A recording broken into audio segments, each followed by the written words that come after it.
Ал Көкшөппен Нұрсұлтан ұстаз сіз. Ана Көкшөпті.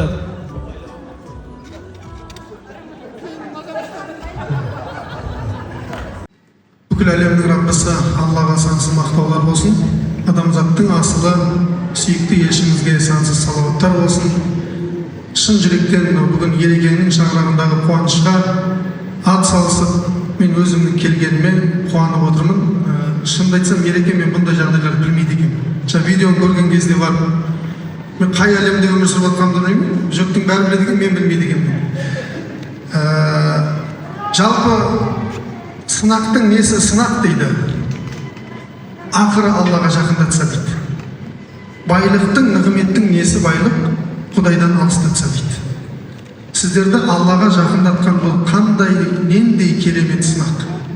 Бұл бір көзге қараған кезде жүрекке бір қайғы болып көрінуі мүмкін, бірақ пайғамбарымыздың қандай керемет сүйіншісі бар. Қиямет күні шетінеп кеткен балалар, балиғатқа толмаған балалар, қаламы көтерілген балалар, Алла тағала оларды есепсіз жәннатқа нығметтеп бөліп кіргізіп жатқан кезінде дейді, Раббым, мен кірмеймін деп айтады дейді. Ей пендем, кіре ғой, мен кірмеймін. Мен әке шешемнің қолынан жетектеп кірмейінше кірмеймін деп айтады дейді. Көрдіңіздер ме? Бұл дүниедегі сондай бір сынақ болуы мүмкін, өтті, кетті, бірақ ертең Алланың алдында ең ұлы нығмет күтуде сіздерді, Құдай қаласа. Сол нығметті көріңіздер, соған жетіңіздер. Енді ол ақиқат пайғамбарымыздың сөзі болатын нәрсе. Енді тағы бір мені қуантып жатқан нәрсе, сондай қиыншылықтарда осындай жаныңыздан табылған жеңшемізге Алла разы болсын дегенге батыр. Алла разы болсын сізге көп-көп. Осындай қиыншылықтан мойымай, Ерекеңді, отбасыңызды сақтап қалғаныңызға сізге көп-көп рахмет. Алла берекет берсін. Енді Ерекеңнің өзін біраздан бері танымаймын, бірақ аз уақыт болды. Түріне қарасаңыз, ішіңіз жылып кетеді, неге екенін білмеймін. Бәріңіз де сондай ма, әлде мен де сондай ма? Сөйтіп куәге жүріп қойыңыздар. Алдайды дейді ғой астына. Жоқ, қараңыздаршы, пайғамбарымыз айтады саллаллаху алейхи вассалам. Жұмсақтық қандай нәрсеге кірсе дейді, соны әсемдеп безендендіреді дейді. Қаттылық қандай нәрсеге кірсе, оны дөрекілендіреді дейді. Көрдіңіздер ме? Қандай жұмсақ мінезімен бүкіл елдің, осындай бүкіл ағайынның басын қосып, айымдай қаншайымға баталайын деп барлығын жинап жатыр. Көп-көп рахмет Ереке. Мынау кәдімгі өзімнің тойым болғандай қуанып алдым, шын жүректен. Бүгін 3-ші күн қатарынан подряд ұрып келатыр, тойларды төртір көріп келатыр. Аллаға шүкір, қазақтың тойы бітпесін әйтеуір. Мен жалғастыра берейін ба, тамадылықтар қарай? Енді мен айтайын дегенім, құрметті ағайындар, енді Алталаштың игі жақсылары, игі коучтары жиналып қалған екен. Әйелдер қауымын айтып жатыр. Арасында әйтеуір қосып жатқаны бар, ажырастырып жатқаны бар, Құдай жар болсын әйтеуір бәріне де. Алла хидаят берсін бәрімізге. Енді мынадай нәрсе бар, біреу білер, біреу білмес. Жалпы Алла тағала Құранда айтады, кімде-кім біздің аяттарымыздан, біз түсірген нәрселерден бас тартатын болса, ол адамды бақытсыз, әуре сарсаң өмір күтеді дейді. Кімде-кім біздің аяттарымыздан, біздің берген шариғатымыздан бас тартатын болса, онда тек қана ол проблемалы өмірлерді ғана кешеді дейді Алла тағала. Сол шариғатымыз айтады. Біле жүріңіздер, мына жерде әкелер отыр. Әр нәрсенің өзінің мақсаты бар, әр нәрсенің өзінің алдында міндеті бар. Мұхаммед шанағы көп сөйлеп қойып жүргенде айып еткен. Күнде басын қоса алмаймын да бұл кісілердің. Айтып қоймаймын. Айтып отқанымызды қотқым. Болды. Енді дейді, әр нәрсенің өзінің міндеті бар. Мен тойға шақырып, осылай сіздердің баталарыңызды алсам деп бір талқылап жатқан жағдайы бар Ерекеңнің. Енді қараңыздар ағайындар, ер кісінің баласының алдында міндеттері бар. Әр нәрсенің өзінің міндеттері бар. Пенденің Құдайдың алдындағы міндеті бар. Пенденің пайғамбарының алдындағы міндеті бар. Сол сияқты әкенің баласының алдындағы міндеті бар. Әкенің баласының алдындағы ең бірінші міндеті бойдақтардың құлағына алтын сырға, үйленгендерге Алла жар болсын. Ең бірінші міндеті жақсы ана таңдау екен. Міне Ерекеңнің шаңырағына қарап, қаншама қиындықтардан мойымай, жарды дұрыс таңдағандығына барлығымыз куә болып отырмыз. Қандай керемет. Мен ана жағы шынымен видеороликті негізі сіздер ютубқа жүктеңіздер, бүкіл қазақ көрсін. Бәріміз жылауға ұялып оттық енді жан-жағымызға қарап. Сол жеңшеміздің сабырлығы, жеңшеміздің даналығымен, мінекей осындай керемет, әр қайғыдан кейін бір қуаныш дегендей, осындай керемет қуанышқа жиналып қалып жатырмыз. Әкенің демек бірінші міндеті перзентінің алдындағы дұрыс ана таңдай білу керек екен. Өйткені пайғамбарымыз саллаллаху алейхи ва саллям әдемі хадисінде айтады, қоқыста өскен раушан гүлге құмар болмаңыздар дейді. Көргенсіз, тәрбиесіз жердегі адамдардан жақсы ұрпақ шығару қиын дейді пайғамбарымыз айтады. Енді ол біреуге біз тіл тигізейін деп жатқан жоқпыз.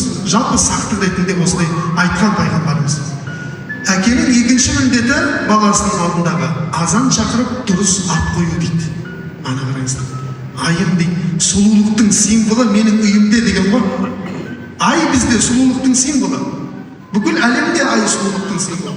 Сол ай менің үйімде болсын деген ниетпен Ерекеңдер кішкентайымыздың атын Айым деп қойған екен. Қандай тамаша есім.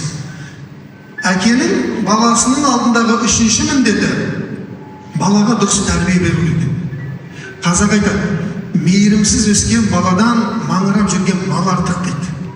Тәртіпсіз өскен баладан тәртіппен өскен тал артық дейді. Көрдіңіздер ме? Сондықтан баланың әкесінің баласының алдындағы үшінші міндеті бұл тәлім, тәрбие, тәртіп екен. Қазақ айтады, ұяда не көрсе, ұшқанда соны іледі дейді. Ұяда не естісе деп атқан жоқ. Ұяда не көрсе деп атыр. Үйдегілердің қарым-қатынасын көрген бала мен қыз ертең кеткен кезде соны көрсетеді деп атыр. Мың жерден айта бер, оны өзің істемейтін болсаң шаңырағында, онда ол далаға айтылған нәрсе болады. Сондықтан әуелі екеуіңіз істеуіңіз керек, соған қарап жаңағы кішкентайлар өсу керек екен. Не көрсе деген, не естісе демейді қазір. Ұяда не көрсе дейді. Әр сөзінде мән барда. Сондықтан қазір кейбір әкелер өкінішке орай, бір ұстаз айтып еді, кейбір әкелер тіпті үлгі болудан қалып дейді. Папа сияқты болмаймын деп, нағылы айтып дейді дастархан басында балдар. Кім боласың десе, мен Спайдермен болам дейді біреу. Мен Бэтмен болам дейді, біреу Ван Дам болам дейді. Небір дамдар болып жатыр айту бәрі. Мен әкем сияқты болам деген адам азайып кетті дейді. Баяғыда не деп айтады, мен әкем сияқты болам деп айтады. Неге? Өйткені әке баласына толықтай тәрбиесін, үлгі боларлықтай өнегесін көрсете алмай жатқандықтан болса керек дейді. Бұл бір не емес, формула емес, солай болса керек дейді. Бір бұрышы. Сондықтан әке болып, мінекей тәрбие беру үшін өзіміз дұрыс болуымыз керек екен. Соңында жаңағы тәртіптің жалғасында не дейді? Жақсы тәртіп тәрбие көрсе бала күнінде дейді, өнерімен қуантады түбінде дейді қазақ айтады. Бәрібір ол бар бір жер жарып шығады дейді. Мінекей сондықтан әкенің баласының алдындағы үшінші міндеті, жазып алыңыздар, қазір ұмытып қаласыздар, білемін ғой мен. Екі биден кейін мына жерде тағы қазір бір өлең айтса, сонымен жобаласып қалады. Не жақсы тәрбие. Енді тәрбиенің несі патологы не екен? Тәрбиенің патологы Құдайды таныту екен. Құдайды танымаған балаңа бала күнінде Құдай туралы айтпасаң, Құдайға балаң есейген кезде балаң туралы айтуға тура келеді дейді. Ілгеріде өмір сүрген Омар ибн Абдул-Азиз деген халифа болған. Енді сәл не қылмаңыздар, жаңада кімдер өлең айтты ғой 20 минут, ештеңе деген жоқ. Бізде айтайық кішкентай.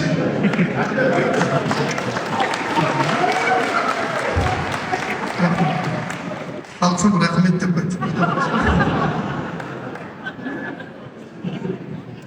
Омар ибн Абдул-Азиз деген тарихта халифа болған, 5-ші әділетті халифа деп аталған екен.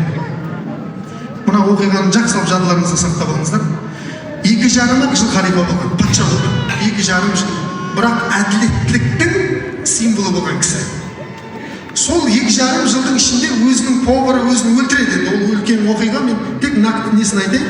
Өмірден өтейін деп жатқан кезде жанында 9 баласы болған екен. Және жанында кімдер болған екен? Өсекшілер болған екен. Халифа өлейін деп жатқан. Өлейін. Мемлекетінің мына шеті Қытайда ана шеті Атлант мұхитында, Марокко, Мавританияға дейін. Ойлаңыздар, әлемнің 3/4 билеген патша болған. Сол дүниеден өтіп жатқан кезде адамдарға қызық қой енді, андай әлемді билеген адам хан ием, бала шағаңызға не тастап бара жатсыз деп айтады дейді. Сөйтсе жаңағы Омар ибн Абдул-Азиз аналар күтіп тұр, бір күшті ойбай қапшық алтын тастап барады деп айтты. 18 дирхамым бар деп айтады дейді. Ана қараңыздар, бүкіл әлемді билеген кісі. 18 дирхам деген күміс ақша, динар емес дирхам. Оның 5 дирхамына кепен алыңдар дейді. 4 дирхамына жер сатып алыңдар дейді. Өзінің жерлейтін жерін өзі сатып алған екен. Мен ана неге жатам, ненің басына сүйектің ыңғайлаңдар, жоқ, ондай емес. Өзі сатып алған. Ертең Құдайдың алдында тағы сұрап қалмайын деп. Қалған неше болды? 9 дирхам қалды. Қалған 9-ын бір-бірден 9 балама бөліп беріңдер деп айтты дейді. Сонда қасындағылар бүкіл әлемді билеп тұрып, балаңызға тастап бара жатқаныңыз осы 9 дирхам ба деп айтты дейді. Айналайындар, мен дейді, балаларыма ақша дүние тастап бара жатқан жоқпын дейді. Бірақ осы уақытқа дейін оларға Алланы тастағанмын дейді. Мен балаларыма Алланы танытып тастап бара жатырмын. Внимание бөлінбей қалды деймін. Мен балаларыма алтын емес, Алланы тастап бара жатырмын дейді. Мен балаларыма алтын тастап, дүние тастап, өмірден өткеннен кейін олардың қаяққа жұмсайтынын білмеймін дейді. Және олардың күнәларына серіктес болғым келмейді дейді. Сөйтеді де жаңағы Омар ибн Абдул-Азиз дүниеден өтеді екен. Содан кейінгі патша болған Сулейман ибн Абдул-Малик деген кісі бар. Ол да дәл сол мемлекетті билейді. Бірақ дүниеден өтіп жатқан кезде пәленбай баласына пәленбай 1000 динардан алтын ақшадан тастаған екен. Бірақ ғалымдар айтады, ол кісі негізгі тастайтын нәрседен шатасып қалды дейді. Алтынды қапшық қылып тастады дейді. Сол екі халифаның балаларын мен көрдім дейді, оқиғаны айтып жатқан кісі айтады. Мен көрдім екеуінде дейді.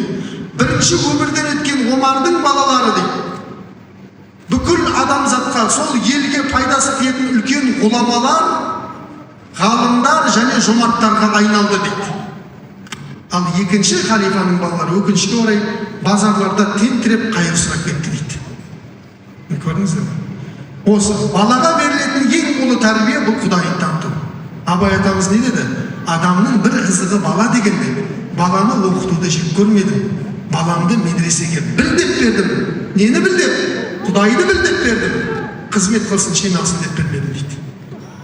Сондықтан әкенің баласының алдындағы үшінші міндеті бұл тәрбие беру, тәрбиенің көкесі бұл Алланы таныту.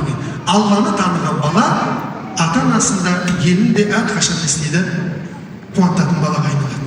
Төртінші әкенің міндеті баласының алдындағы бұл жар таңдауға көмектесу екен. Сүйгенге қосыл, тақтамды ол кім екен? Білмейді ғой, ұрып қалуы мүмкін ғой. Сондықтан оның анау сөйлесіп жүрген адамның әке шешесі кім, өзі кім барлығын біліп, оның некесіне, оның үйленуіне аралас дейді. Сүйгенге қосыла сал деп жібере салмайды. Өйткені ол білмегендіктен барып не істейді дейді, ұрынып қалады дейді. Міне бізде кетіп жатқан қателер осы жерлерде болып жатыр. Енді мен бұл үлкен тақырып ағайындар. Оның барлығын айтатын болсам, қазір мына жерде уақыт жетпейді. Билегісі келіп отырған кісілер бар. Егер де сіздер тағы да бұдан да үлкенірек тыңдағыларыңыз келіп, сонда іштеріңізде ниеттеріңіз болса, онда төмендегі подробный бағдарламасын басыңыздар. Рахмет көп. Сол кездердің де жолы солай болшақ деген ниет болып тұр. Енді құрметті ағайындар, осы жерде бір ерекше өздеріңізге бір сөз айтқым келіп тұр. Алла риза болсын ұстаздарымызға, Мұхамеджан аға, Алла риза болсын. Нұрсұлтан ұстаз, Гүлзат ұстаз, Алла риза болсын сіздерге біздің шақыртуымызды қабыл алып. Негізгі ниетіміз енді жалпы қазақта аузы дуалы сөзді қояды кісі көп қой. Сен тұр мен атайын, елге үлгі болып жүрген. Бірақ соның ішінде өзім ерекше жақсы көретін, отбасымыз ерекше жақсы көретін осы Мұхамеджан ағамыздан бастап Нұрсұлтан ұстазымыз бар, Гүлзат ұстазымызға осы қызымыздың тұсауын кестіргенді жөн көрдік. Құрметті ағайындар, енді жалпы көп тойларда ала жіппен, көкшеппен кесіп жатады. Біздің негізгі мақсатымыз осы аға әпкелеріміздей болса деген ниетіміз еді. Жалпы қазақтың өзінде негізі тарихында, салт дәстүрінде осы үшеуімен де кестірген екен аға. Сондықтан бұл қыз неге Гүлзат ұстазға кестіріп жатырмыз деген кезде, бұл қыз осы келіндеріңіздің ішінде жатқан кезде Гүлзат ұстазымыз мүлік сүресін тәпсіріп өтіп жатқан еді. Мүлік қызын дейді, Гүлзат ұстаз бұл кісіні мүлік қызын дейді. Сол айтпақшы, қазір Аллаға шүкір мінекей, сол Гүлзат ұстаздай ұстаз болсын деп, Мұхамеджан ағамыз Аллаға шүкір көп оқығаннан сұрама, көп көргеннен сұра дейді. Бұл жерде Мұхамеджан ағамыз көп оқыған да кісі, көпті көрген де кісі. Осы Мұхамеджан ағамыздай білімді, ақылды, үлкен парасат иесі болсын деген ниетпен, одан кейін Алла қаласа мінекей Нұрсұлтан ұстазымыз Алла риза болсын, көптің көңілінен, көптің жүрегінен орын теуіп, Аллаға шүкір осындай біліммен қаншама жас ұрпақтарды Аллаға, пайғамбарға деген махаббатын оятып, осындай білім сусындан жүрген осындай Нұрсұлтан ұстазымызға Алла қаласа осы соңында кестірсек деп ниет етіп жатырмыз. Мүмкіндік болатын болса, ортаны сәл ашып жіберсек, артта отырған біздің ата-аналарымыз, мына жақта ағаларымыз көрінбей қалды, жалпы енді мүмкіндік болатын болса, барынша ал бисмилlah азын. Шынында да ортаны ашайық ойбай, елге камера бекар шақырып, біз ona телефонмен ақ бір тойды түсіріп алуға болады екен. Біреуіне прямойды беріп. Ортаны ашайық, ағайындар, көгілдір экранға қарайық, барлығымыз орнымызға отырсақ болады. Енді өзіңіздің жеңеше қолыңызда тұрған сәтте айымның жақсылап аяғын байлап бисмилля деп Мұхамеджан ағамыздан бастап кесейік. Ал қадірлі баршамыз куә болайық. Шынында да Ердос ағамыз айтпақшы, барлықтарыңыз Ердос ағам үшін құрметтісіздер, барлығыңыз қадірлісіздер.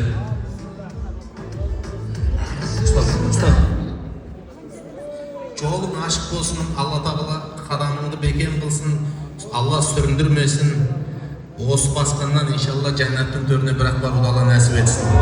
Аумин. Айтқаныңыз келсін. Аллаху акбар. Ал бисмилля. Тай тай тай тай тай тай тай тай тай тай тай.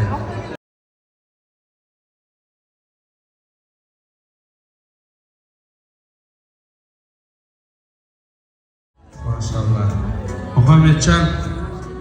Мұхамеджан ағамыз тұсауын кескен кезде не таңдар екен көрейік.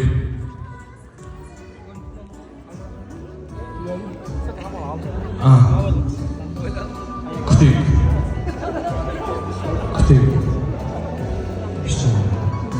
Ортаны ашып, ашпай қойып маған да бәрі. Ай, кесіз алшы.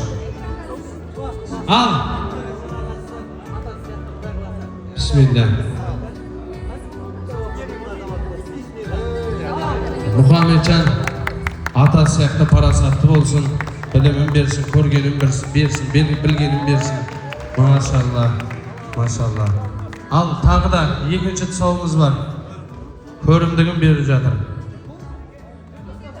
Үш рет кесейін деп тұрмыз. Ал Көкшөппен Нұрсұлтан ұстаз сіз. Ана Көкшөпті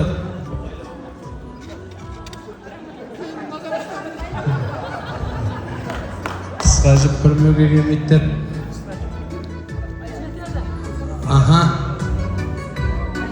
Қарамай тұрыңыздар. Біздің айымыз жыламасын. Көкшөппен Нұрсұлтан ұстаз байлап жатыр. Көгілдір экранға қарап отырсаңыздар барлығы көрінеді. Сосын қалғанын ертең чатқа жібереміз, түскендей. Ал бисмилля. Қалтаңызда пышақ қалтыңыз. Бисмилля. Аллахумма салли аля расулилля. Алла тағала айым қызымыздың қадамын құтты берекелі қылсын, болашағын жарқын қылсын. Амин. Ата-анасының, туған туыстарының, бүкіл қазақтың көз айымы болсын. Алла бүкіл жаманшылықтан, бәле және қауіп қатерден, тіл көзден, сұқ көзден, дұшпанның дұшпандығынан, арам пиғылдылардан, зиянкестердің зиянынан Алла өзі сақтап, өзі қорған болып, Алла өзі пана болсын, әрқашан жанына жақсылар жолдас қылсын. Аумин. Аллаху акбар. Енді тұсауы өте керемет кісілер кескен ең бақытты бүлдіршіннің бірі біздің Аллаға шүкір айымымыз. Қадірлі қазақ кез келген адамға тұсауды кестірмеген, ұлылар, тұлғалар тұсауын кескен бақытты перзентіміздің бірі айым қызымыздың екінші рет тұсауы кесілді. Ал айым жаным. Мұхамеджан ата сияқты парасатты болсын деп кітап бердік. Нұрсұлтан ұстаз сияқты болсын деп не берсек болады екен. Мешіттерге барсын, жақсы жерге барып жүрсін деп машинаның кілтін берейік. Бисмилла. Аха. Бәрекелді. Аллаху акбар. Ұстаз мына жерде жатқан дүниелердің ішінде сізде бары кілт болды, сосын кілтті беріп жатырмыз. Ал үшінші не бұл? Ішек бар? Қандай ішек? Тоқ ішек бар, тік ішек бар?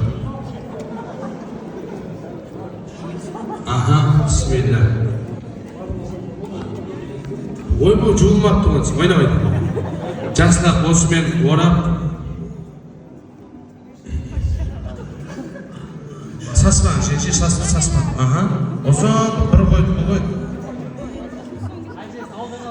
Ауылдан алып келді әже сарымдап, міне.